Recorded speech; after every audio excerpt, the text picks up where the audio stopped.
உப்பு விற்பனையாளர் ஒருவர் தினமும் தனது கழுதையின் மீது உப்புப் பையை எடுத்துச் செல்வது வழக்கம். வழியில் ஒரு ஓடையை கடக்க வேண்டியிருந்தது. ஒருநாள் கழுதை திடீரென ஓடையில் விழுந்து உப்புப் பையும் தண்ணீரில் விழுந்தது. தண்ணீரில் உப்பு கரைந்ததால் பை எடுத்துச் செல்ல மிகவும் இலகுவாக மாறியது. கழுதை மகிழ்ச்சியாக இருந்தது. பின்னர் கழுதை தினமும் அதே வித்தையை விளையாட ஆரம்பித்தது.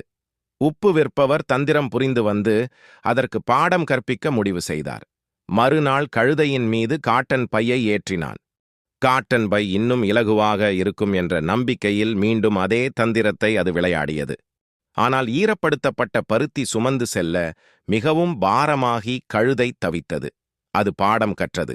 அந்த நாளுக்குப் பிறகு அது தந்திரமாக விளையாடவில்லை. விற்பனையாளர் மகிழ்ச்சியாக இருந்தார். கதையின் ஒழுக்கம். அதிர்ஷ்டம் எப்போதும் சாதகமாக இருக்காது.